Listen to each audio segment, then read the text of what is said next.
जय हिंद दोस्तों, स्वागत है आप लोग का पढ़ाई 24x7 यूट्यूब चैनल के नए वीडियो में। तो दोस्त, आज हम इस वीडियो में एक नए चैप्टर को स्टार्ट करेंगे जिसका नाम है बहुपद, जिसको हम लोग इंग्लिश में पोलिनोमियल कहते हैं। ठीक है, हम लोग पिछले क्लास में वास्तविक संख्याएं टॉपिक को पूरा अच्छे से समाप्त कर दिए हैं। ठीक है ना, और उस पर हम लोग एनसीईआरटी के बहुत सारे एक्सरसाइज को भी देखे हैं। आप लोग आशा करते हैं कि उस पर बेस्ड बहुत सारे क्वेश्चन भी बनाए होंगे। ठीक है, तो चलिए आज हम लोग बहुपद के बारे में समझेंगे। ठीक है ना, तो बहुत ही इंटरेस्टिंग चैप्टर है आप लोग का। ठीक है, बहुत अच्छे से समझ में आएगा। तो चलिए शुरू करते हैं। ठीक है, तो देखिए क्या कर रहा है, बहुपद पढ़ना है हम लोग को। ठीक है ना, अब देखिए बहुपद को हम लोग इंग्लिश में पोलिनोमियल बोलते हैं। ठीक है, देखिए बहुपद पढ़ने से पहले ना सबसे पहले दो चीज समझना होगा। राशि, एक होता है ना चर राशि और एक होता है ना अचर राशि। पहले समझते हैं कि चर राशि क्या होता है और अचर राशि क्या होता है। देखिए चर मतलब होता है ना कि जिसका मान फिक्स नहीं रहता है। ठीक है ना, उसको हम लोग क्या बोलते हैं, चर राशि बोलते हैं। और जिसका मान फिक्स रहता है उसको हम लोग अचर राशि बोलते हैं। जैसे हम चर राशि में कहेंगे कि X, Y, Z, A, B, कुछ भी। तो एक्स कहने का मतलब से ये नहीं हो रहा है कि कोई नंबर डिसाइड नहीं हो रहा है कि एक्स मतलब कितना हुआ। लेकिन अगर हम अचर में बात करें तो एक, दो, तीन, चार, ये सब क्या है, मेरा अचर राशि है। मतलब अगर हम एक बोले तो पता चल रहा है किसी भी चीज को, मतलब बोले कि दो पेन लेने के लिए तो क्या होगा, हमको समझ में आ रहा है कि हाँ हमको कितना पेन चाहिए, दो पेन चाहिए। लेकिन वही हम बोले कि हमको एक्स पेन चाहिए तो हमें पता नहीं चल रहा है कि कितना, हम एक्स मतलब कितना पेन चाहिए ये तो पता नहीं चल रहा है। ये हम करें ना समीकरण के ऊपर डिपेंड करता है। ये अलग अलग समीकरण में एक्स का मान क्या हो जाएगा, अलग अलग हो जाएगा। जैसे हम मान लीजिए कि x प्लस 4 बराबर 9 लिखते हैं। अब तो क्या हो जाएगा, यहाँ से x बराबर, यहाँ पे 4 प्लस में इधर जाएगा तो कितना हो जाएगा, माइनस में हो जाएगा। तो x बराबर कितना हो जाएगा, 5 हो जाएगा। यानी इस समीकरण के लिए मेरा x बराबर कितना हो गया, 5 हो गया। अगर हम दूसरा मान ले कि x माइनस 4 बराबर यहाँ पे 8 कर दे, ठीक है, तो यहाँ पे x बराबर कितना हो जाएगा, यहाँ पे -4 में है तो इधर जाएगा तो +4 में, तो 8 4 कितना हो जाएगा, 12 हो जाएगा। यानी यही x है, यहाँ पे कितना वैल्यू दिखा रहा है, 12 दिखा रहा है। यही x है, यहाँ पे कितना वैल्यू दिखा रहा है, 5 वैल्यू दिखा रहा है। यानी क्या मतलब हुआ कि चर राशि मतलब डिफाइन, मतलब कहने का मतलब क्या कह सकते हैं, फिक्स नहीं होता है कि कितना मतलब होगा, एग्जैक्ट मान इसका कितना होगा। लेकिन वही अचर राशि होता है ना, उसका मान डिसाइड होता है कि हाँ दो मतलब कितना, इसका मतलब न्यूमेरिकल वैल्यू पता रहता है कि हाँ हमको दो पेन चाहिए, मतलब दो पेन। किसी को भी बोला जाएगा कि दो पेन लाने के लिए तो वो समझ जाएगा, लेकिन हम बोले कि ए पेन लाने के लिए तो वो हमको समीकरण देखना पड़ेगा कि उस समीकरण में मेरा ए का मान कितना होगा। ठीक है, यानी ये क्या होगा, बदलते रहेगा, अलग अलग चीज के लिए अलग अलग हो जाएगा। लेकिन इसका अगर हम बोले कि चार मतलब चार ही होता है, ठीक है ना, तो इसका मान क्या होता है, मेरा फिक्स रहता है। लेकिन इसका मान मेरा फिक्स नहीं रहता है, तो इसी को क्या बोलते हैं, चर। और इसको क्या बोलते हैं, अचर बोलते हैं। मतलब कोई भी नंबर होगा तो क्या आ जाएगा, मेरा अचर हो जाएगा। और जब भी चर होगा तो क्या होगा, कोई भी अल्फाबेट, कोई भी नंबर हो सकता है जिसका मान, जिसे अल्फा भी ले सकते हैं, बीटा भी ले सकते हैं, ये सब क्या है, इसका मान फिक्स नहीं है। ठीक है ना, यहाँ पे कुछ भी मान सकते हैं, एस टी, जो आप अल्फाबेट मानना चाहे मान सकते हैं, इसके लिए कोई रूल नहीं है। ठीक है ना, अब हमको समझना है ना, चर राशि और अचर राशि हम लोग समझ गए। अब समझते हैं ना कि बहुपद क्या होता है। देखिए ये चर राशि और अचर राशि को जब हम लोग एक साथ मिला देते हैं ना, तो इसी को हम लोग क्या बोलते हैं, बहुपद बोलते हैं। जैसे हम इसमें से मान लीजिए कि x ले लेते हैं, इसमें से 2 ले लेते हैं, तो जिससे क्या हो जाएगा, 2x हो जाएगा। यानी एक मान इसमें क्या है, मेरा क्या है, अचर है, और एक मान क्या है, मेरा चर है। यानी इसी दोनों को मिला देंगे ना तो मेरा किसका निर्माण होगा, बहुपद का निर्माण होगा। ठीक है, मतलब जब चर राशि और अचर राशि एक साथ मिल जाता है उसी को हम क्या बोलते हैं, बहुपद बोलते हैं। अब ये अकेला भी हो सकता है या एक से अधिक भी हो सकता है। मतलब एक या एक से अधिक अगर हम चर और अचर राशि को एक साथ मिला देते हैं, यानी एक या एक से अधिक पद को हम लोग, यानी पद मतलब क्या हो गया, चर राशि और अचर राशि को हम लोग एक साथ मिलाना, तो उसी को हम लोग क्या बोलेंगे, बहुपद बोलेंगे। जैसे 5x² प्लस 4x प्लस 5, ये क्या हुआ, मेरा बहुपद हुआ। क्यों?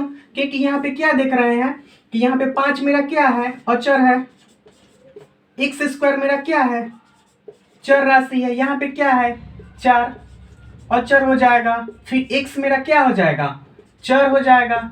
यहाँ पे 5 है, तो यानी यहाँ पे कहने का मतलब क्या है, x का वैल्यू यहाँ पे क्या हो जाएगा, जीरो तो नहीं होगा, यहाँ पे x का वैल्यू क्या हो जाएगा, 1 हो जाएगा। तो फिर हम 5 में 1 से गुना करेंगे तो कितना हो जाएगा, 5 हो जाएगा। तो ये मेरा क्या है, एक बहुपद है, ठीक है ना। अब देखिए हम लोग चर राशि अचर राशि समझ गए और बहुपद भी समझे, ठीक है ना। अब थोड़ा सा इसको हम बोर्ड को साफ करते हैं ना, थोड़ा सा व्यंजक के बारे में समझते हैं कि पहले व्यंजक क्या होता है, ठीक है। अब चलिए हम इसको साफ करते हैं। चलिए अब हम लोग समझते हैं कि व्यंजक सबसे पहले क्या होता है, देखते हैं। 3 चीज होता है, एक होता है ना व्यंजक, एक होता है ना बहुपद, और एक होता है समीकरण। 3 चीज समझेंगे, क्या कि व्यंजक क्या होता है, बहुपद क्या होता है, और समीकरण क्या होता है, ठीक है ना। देखिए तीनों सेम ही चीज है, बस थोड़ा सा डिफरेंस से व्यंजक बहुपद हो जाएगा और समीकरण हो जाएगा, ठीक है ना। तो ध्यान देते हैं, सबसे पहले व्यंजक किसको बोलेंगे। देखिए व्यंजक जो बहुपद होता है ना, उसी को हम लोग क्या बोलते हैं, व्यंजक बोलते हैं। जैसे हम लोग कभी भी जैसे 5x प्लस 4, ये सब मेरा क्या है, व्यंजक है। कोई भी मतलब हम बहुपद ले लेते हैं, बहुपद हम लोग बोले तो चर राशि और अचर राशि को एक साथ जब मिला रहे हैं तो क्या बन रहा है, मेरा बहुपद बन रहा है। अब हम यहाँ पे 5x² प्लस 4x, यहाँ पे लिख सकते हैं 1/x प्लस 1, ये सब मेरा क्या हो जाएगा, व्यंजक हो जाएगा। लेकिन बहुपद में क्या होता है ना कि कुछ टर्म और कंडीशन आ जाता है, वही टर्म और कंडीशन को देखने के बाद पता चलता है ना कि कौन बहुपद है और कौन बहुपद नहीं है। इसमें कहता है कि क्या, जब एक या एक से अधिक पद एक साथ मिलते हैं, लेकिन जो उसमें चर का घात होता है, चर का घात क्या होना चाहिए, हमेशा हमेशा पूर्ण संख्या होना चाहिए, पूर्ण संख्या होना चाहिए। अब पूर्ण संख्या मतलब देखिए हम लोग को शुरू में ही नंबर सिस्टम यानी वास्तविक संख्या के बारे में, ठीक है ना, हम शुरू में ही आप लोग को बता चुके हैं। जो लोग उस वीडियो को नहीं देखे हैं, वीडियो के डिस्क्रिप्शन में लिंक है, ठीक है ना, वहां से जाकर आप नंबर सिस्टम के वीडियो को देख सकते हैं, ठीक है ना। उसमें हम बहुत सारी संख्याओं के बारे में पढ़े हुए हैं। तो कह रहा है कि चर का घात, चर हम लोग क्या देखे कि X Y Z A B C, ये सब राशि जो क्या था, चर था। तो कह रहा है कि चर का घात क्या होना चाहिए, हमेशा पूर्ण संख्या होना चाहिए। यानी पूर्ण संख्या बोले तो यानी गिनती की संख्याओं में अगर हम 0 को शामिल कर देते हैं तो मेरा क्या बन जाता है, पूर्ण संख्या बन जाता है। गिनती की संख्याओं में अगर हम 0 को शामिल कर देते हैं तो क्या हो जाता है, पूर्ण संख्या। यानी 0 1 2 3 ये सब कहां तक जाएगा, अनंत तक चला जाएगा। यानी 0 से लेकर जो अनंत तक का संख्याएं होती हैं उसको हम लोग क्या बोलते हैं, ये पूर्ण संख्या बोलते हैं। 0 1 2 3 कुछ भी ये सब नंबर होगा, मतलब गिनती की संख्या में अगर हम 0 को शामिल कर देते हैं तो उसी को हम लोग क्या बोलते हैं, पूर्ण संख्या बोलते हैं। देखिए इसमें कोई रिस्ट्रिक्शन नहीं है कि चर का घात क्या होना चाहिए, लेकिन इसमें कह रहा है ना कि चर का घात क्या होना चाहिए, हमेशा पूर्ण संख्या होना चाहिए। जैसे देखिए यहाँ पे 5x प्लस 4 है, हम जैसे लिखते हैं 5x प्लस 4, यानी देखिए यहाँ पे x के पावर में कुछ नहीं है, मतलब क्या है, एक है। यानी यहाँ पे क्या है, एक है, और एक क्या है, मेरा पूर्ण संख्या है। तो यानी ये क्या होगा, ये बहुपद होगा। लेकिन वही बोले हम क्या कि 5x² plus 4x, 5x² plus 4x। अब देखते हैं यहाँ पे पावर कितना है, 2, 2 भी मेरा क्या है, पूर्ण संख्या है। यहाँ पे क्या है, x के पावर कुछ नहीं है तो क्या है, 1 है, और 1 भी मेरा क्या है, मेरा पूर्ण संख्या है। यानी ये भी मेरा क्या हो जाएगा, बहुपद हो जाएगा। अब हम लिखते हैं ना √x प्लस y इसको चेक करते हैं कि ये बहुपद है या नहीं है। अब देखिए रूट एक्स मतलब क्या, अगर इसको हम लोग सिंपल फॉर्म में लिखे तो एक्स के पावर कितना हो जाएगा 1/2 और प्लस कितना हो जाएगा y। अब देखिए एक्स के पावर में कितना आ गया 1/2 आ गया, यानी 1/2 आने से मतलब क्या हुआ कि 1/2 मेरा पूर्ण संख्या है नहीं है, यानी ये मेरा यहाँ पे देख रहे हैं यहाँ पे पावर में कितना है 1 है, यानी ये क्या होगा ये तो हो जाएगा, लेकिन इसके साथ क्या है मेरा x के पावर क्या है 1/2 जो कि मेरा क्या है पूर्ण संख्या नहीं है, यानी x के पावर 1/2 प्लस y मेरा क्या होगा बहुपद नहीं होगा। ठीक है ना, ये बहुपद नहीं होगा, यानी रूट एक्स प्लस वाई मेरा क्या है बहुपद नहीं है। क्यों नहीं है, क्योंकि इसके पावर में क्या है जो चर राशि है, यहाँ पे चर राशि क्या है एक्स है और क्या है वाई है, यानी क्या देख रहे हैं कि चर राशि के पावर में मेरा क्या है पूर्ण संख्या नहीं है, तो वो मेरा क्या हो जाएगा बहुपद नहीं होगा। ठीक है ना, अब देखिए वो बहुपद हो या फिर व्यंजक हो, अगर उसमें हम लोग ना जीरो लगा देते हैं या उसमें एलएचएस और आरएचएस हो जाता है ना, तो उसको हम लोग क्या बोलते हैं समीकरण बोलते हैं। जैसे हम क्या लिए 5x + 4 लिए हैं, तो 5x + 4 = 0, मतलब क्या आ गया इसमें एलएचएस आ गया या आरएचएस आ गया, मतलब अगर जिसमें बराबर लग जाता है ना वो मेरा समीकरण हो जाता है। अगर सीधी भाषा में हम बोले कि जिसमें क्या लग गया मेरा बराबर लग गया, जिस बहुपद में या व्यंजक में मेरा क्या लग जाएगा बराबर लग जाएगा, उसको हम क्या बोलेंगे समीकरण बोलेंगे। कुछ भी यहाँ पे 1/x + 1 बराबर क्या 0, ये सब क्या हो जाएगा मेरा समीकरण हो जाएगा। अब देखिए बहुपद का क्या हम कुछ लिख देते हैं, उसको आप लोग नोट कर लीजिएगा। ठीक है ना, कि कब बहुपद होगा और कब बहुपद नहीं होगा। ठीक है ना, पहले हम इसको साफ करते हैं।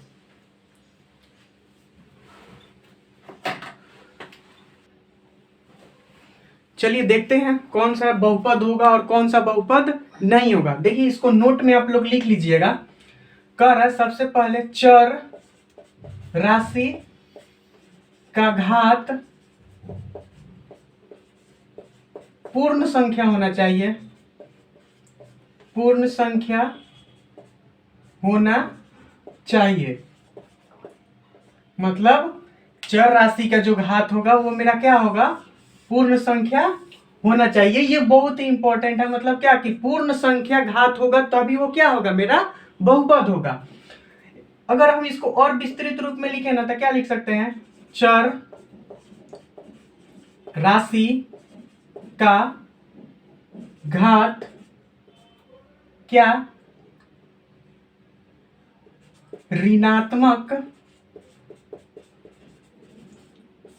नहीं होना चाहिए, नहीं होना चाहिए।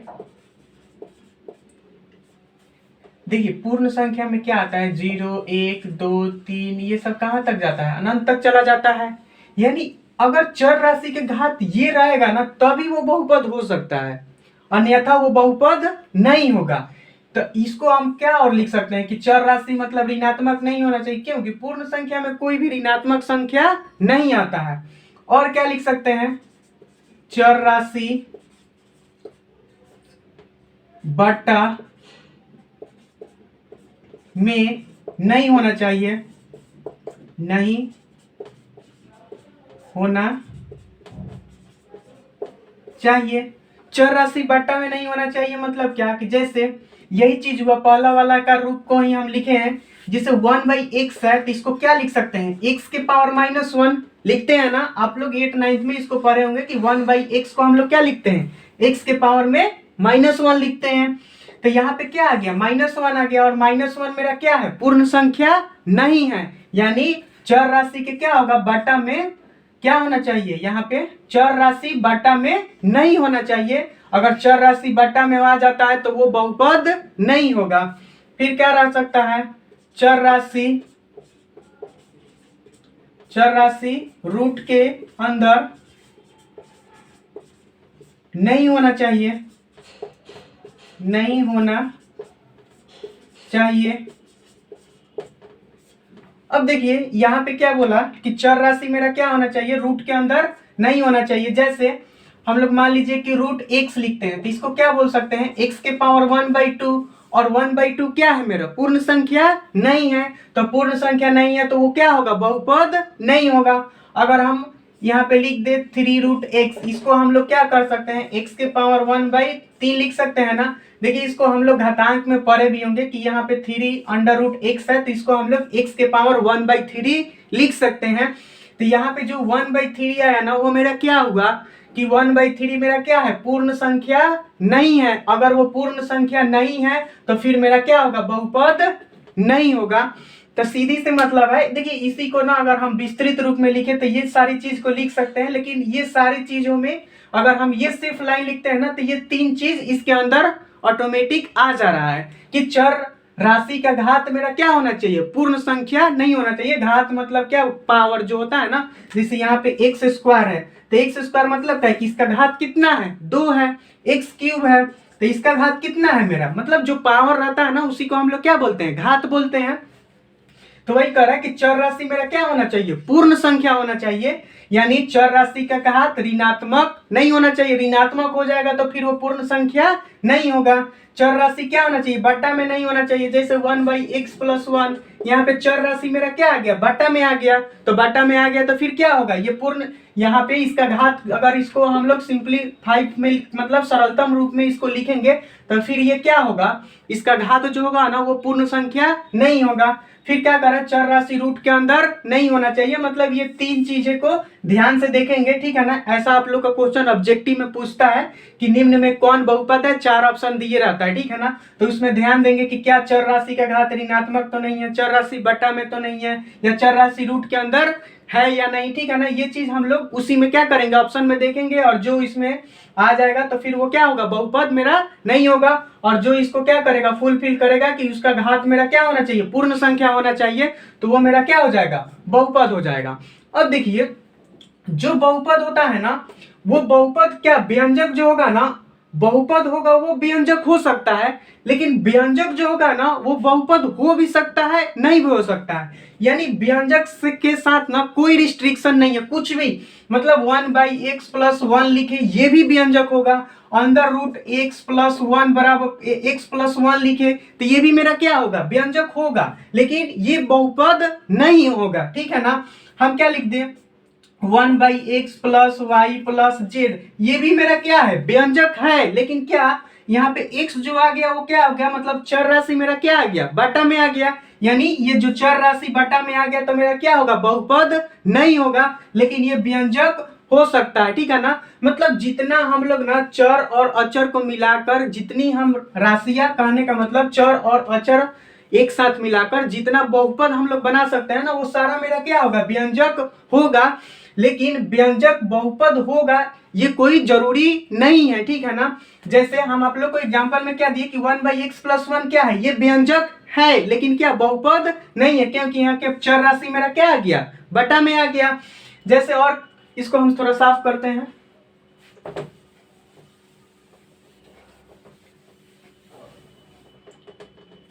जैसे हम लिख दिए x² + y+z। अब क्या देख रहे हैं, यहाँ पे भी क्या है, मेरा पूर्ण संख्या है, यहाँ पे भी कुछ नहीं है, 1 है, क्या है, ये सारे क्या है, पूर्ण संख्या है। तो ये क्या होगा, व्यंजक भी हो जाएगा और क्या हो जाएगा, बहुपद भी हो जाएगा। व्यंजक के लिए मेरा कुछ नहीं सोचना है, ठीक है ना। जो भी हम लोग चर और अचर राशि एक साथ मिलाकर दिया होगा वो मेरा क्या हो जाएगा, व्यंजक हो जाएगा। लेकिन बहुपद होने के लिए उसका क्या होना चाहिए, घात मेरा पूर्ण संख्या होना ही चाहिए। और क्या लिख सकते हैं, यहाँ पे लिख दे √3x यहाँ पे +y+z लिख दे, तो ये मेरा क्या होगा, व्यंजक तो हो ही जाएगा, लेकिन मेरा क्या होगा, बहुपद नहीं होगा। क्यों, क्योंकि यहाँ पे x का जो घात हो जाएगा क्या हो जाएगा, 1/3 हो जाएगा, और 1/3 मेरा क्या है, पूर्ण संख्या नहीं है। तो यानी व्यंजक के लिए कोई रिस्ट्रिक्शन नहीं है, लेकिन बहुपद के लिए क्या होना चाहिए, वो पूर्ण संख्या होना ही चाहिए, ठीक है ना। अब आते हैं समीकरण पर। तो समीकरण मतलब क्या कि अगर किसी भी बहुपद या व्यंजक में अगर = लगा देते हैं ना, तो वो मेरा क्या हो जाएगा, वो मेरा समीकरण हो जाएगा। जैसे कोई भी x+y+z बराबर 0, तो ये सब क्या हो जाएगा, मेरा समीकरण हो जाएगा। मतलब जहां बराबर आ गया ना तो ये मेरा क्या हो जाएगा, समीकरण हो जाएगा, ठीक है। कुछ भी लिखे 1/x+1 बराबर 0, तो ये सब मेरा क्या हो जाएगा, समीकरण हो जाएगा। मतलब समीकरण में क्या होगा, मेरा LHS भी होगा और क्या होगा, RHS भी होगा। जैसे हम क्या लिख सकते हैं, 5x + 4 बराबर y प्लस 3। तो इसमें भी क्या है, मेरा LHS है और RHS है। यहाँ पे दोनों तरफ बहुपद ही है, लेकिन मेरा क्या है, LHS भी है और क्या है, RHS भी है, और दोनों क्या है, बराबर में है। यानी ये भी मेरा क्या हो जाएगा, समीकरण हो जाएगा। यानी हम जिसमें क्या कर देंगे ना, बराबर लगा देंगे, वो मेरा क्या हो जाएगा, वो मेरा समीकरण हो जाएगा। ठीक है, तो हम आशा करते हैं कि आप लोग व्यंजक, बहुपद और समीकरण में अच्छे से अंतर समझ गए होंगे। ठीक है, चलिए, तो आशा करते हैं आप लोग इसको नोट कर लिए होंगे। ठीक है ना, तो देखिए एक बार अंतिम रूप से इसको समझते हैं। देखिए कभी भी चर राशि और अचर राशि ना एक साथ होगा ना, तो वो क्या होगा, मेरा व्यंजक होगा। लेकिन उसको बहुपद होने के लिए उसका क्या होना चाहिए, घात मेरा पूर्ण संख्या होना ही चाहिए। यानी जो बहुपद होगा ना वो व्यंजक हो सकता है। यानी सारा बहुपद मेरा क्या है, व्यंजक है। लेकिन सारा व्यंजक बहुपद हो भी सकता है और नहीं भी हो सकता है। सारा व्यंजक मेरा बहुपद हो भी सकता है और नहीं भी हो सकता है। देखिए आप लोग कुछ चीजों को ना नोट करते चलना पड़ेगा। यानी सारी चीजों को हम बोर्ड पे नहीं लिख सकते हैं। ठीक है ना, उतना टाइम भी नहीं है और बोर्ड भी भर जाएगा। ठीक है ना, और वीडियो काफी लंबा हो जाएगा। ठीक है, तो आप लोग कोशिश करिए कि जब भी कुछ बात बोले तो आप लोग वीडियो को पॉज करके साथ साथ लिखते चलिए। ठीक है ना, तो देखिए क्या बोले हम कि जो व्यंजक होता है ना, ये बहुपद हो भी सकता है और नहीं भी हो सकता है। लेकिन जो बहुपद होगा ना वो व्यंजक होगा ही होगा। क्यों? क्योंकि बहुपद के साथ रिस्ट्रिक्शन है कि क्या होना चाहिए, पूर्ण संख्या होना चाहिए। लेकिन व्यंजक के साथ कोई रिस्ट्रिक्शन नहीं है कि क्या होना चाहिए। मतलब चर अचर अगर एक साथ आ गया तो मेरा क्या हो जाएगा, व्यंजक हो जाएगा। और चर अचर आया लेकिन उसका घात मेरा क्या होना चाहिए, पूर्ण संख्या होना चाहिए, तो वो मेरा क्या हो जाएगा, बहुपद हो जाएगा। और जहां भी हम लोग को क्या दिख गया, बराबर दिख गया, यानी वो क्या है, मेरा समीकरण हो जाएगा। ठीक है ना, यानी ये व्यंजक में भी बराबर 0 कर देंगे तो वो भी समीकरण हो जाएगा। और क्या व्यंजक जो होगा, यानी बहुपद भी जो होगा ना उसके भी बराबर अगर हम 0 कर देते हैं तो वो भी मेरा क्या हो जाएगा, समीकरण हो जाएगा। यानी अगर हम बहुपद को 0 करें तब भी समीकरण, या व्यंजक को 0 करें तब भी मेरा क्या हो जाएगा, समीकरण। या फिर क्या दोनों तरफ व्यंजक रहे वो भी मेरा क्या हो जाएगा, समीकरण हो जाएगा। ठीक है ना, तो चलिए अब इसको हम मिटाते हैं और एक छोटा सा टॉपिक और है उसको डिस्कस करते हैं। देखिएगा एक छोटा सा टॉपिक है ना, बहुपद का घात। बहुपद का घात, अगर इसको हम लोग इंग्लिश में बोले तो कहते हैं पावर ऑफ पोलिनोमियल। देखिए क्या होता है ना, जैसा हम लिख दिए 5x³ plus 5x² plus 4x plus 5 लिख दिए। अब को हमको बताना है ना कि इस बहुपद का घात कितना होगा। तो देखिए यहाँ पे x के पावर में कितना है, 3 है। यहाँ पे x के पावर में कितना है, 2 है। यहाँ पे x के पावर में कितना है, 1 है। और यहाँ पे तो x है ही नहीं। तो यानी सबसे बड़ा नंबर इसमें क्या है, 3 है। यानी जो सबसे बड़ा मतलब चर राशि पर जो घात होता है ना उसी को हम लोग क्या बोलते हैं, बहुपद का घात बोलते हैं। यानी ये जो मेरा बहुपद है, सबसे पहले तो चेक करेंगे ये बहुपद है या नहीं है। तो क्या देख रहे हैं कि सारे जो चर राशि है उसके पावर में मेरा क्या है, पूर्ण संख्या है, तो ये बहुपद है। लेकिन हम पूछे कि इस बहुपद का घात कितना होगा। अब घात मतलब यहाँ पे 3 है, यहाँ पे पावर 2 है, यहाँ पे पावर कितना है, 1 है। लेकिन इन तीनों में सबसे बड़ा नंबर क्या है, 3 है। तो ये बहुपद का घात कितना हो जाएगा, बहुपद का घात कितना हो जाएगा, 3 हो जाएगा। यानी चर राशि पर जो सबसे बड़ा पावर होता है ना उसी को हम लोग क्या बोलते हैं, बहुपद का घात बोलते हैं। जैसे अगर हम इसको और ले ले 5x के power 10 plus 4x³ plus 5x² plus 7। अब देखिए यहाँ पे x के पावर में कितना है, 10 है। यहाँ पे x के पावर में कितना है, 3 है। यहाँ पे x के पावर में कितना है, 2 है। तो ये मेरा क्या हो जाएगा, यहाँ पे जो 10 है ये मेरा क्या हो जाएगा, ये जो बहुपद है इसका घात कितना होगा, घात कितना होगा, 10 होगा। क्यों? क्योंकि इसमें चर राशि पर जो सबसे बड़ी संख्या क्या है वो मेरा कितना है, 10 है। यानी जो सबसे बड़ा मतलब घात पावर रहेगा ना चर राशि पर, किसी भी बहुपद में जो सबसे बड़ा नंबर रहेगा चर राशि पर उसी को हम लोग क्या बोलेंगे, बहुपद का घात बोलेंगे। और भी बहुत सारे एग्जांपल है, हम 5x³ ले ले प्लस 7 ले ले, इतना ही ले ले। तो इसमें क्या होगा, यहाँ पे सिर्फ एक ही यहाँ पे चर राशि है, तो यहाँ पे चर का सबसे यहाँ पे पावर कितना है, 3 है, यानी क्या हो जाएगा मेरा बहुपद का घात कितना हो जाएगा, 3 हो जाएगा। ठीक है ना। तो आप लोग समझ गए होंगे कि जो भी कोई भी बहुपद होगा ना, अगर उसमें हम लोग चर राशि पर सबसे बड़ा पावर देखेंगे और उसमें जो सबसे बड़ा पावर होगा वही मेरा क्या हो जाएगा, बहुपद का घात हो जाएगा। ठीक है ना। तो आशा करते हैं आप लोग बहुपद के घात समझ गए होंगे। ठीक है ना। देखिए वीडियो तो काफी लंबा हो गया, अब चलिए हम लोग अगली क्लास में ना बहुपद के प्रकार के बारे में पढ़ेंगे। ठीक है ना। और आशा करते हैं यहाँ तक आप लोग को अच्छे से समझ में आया होगा। ठीक है। तो चलिए आप लोग मन लगा के पढ़ते रहिए, मिलते हैं अगले वीडियो में। जय हिंद।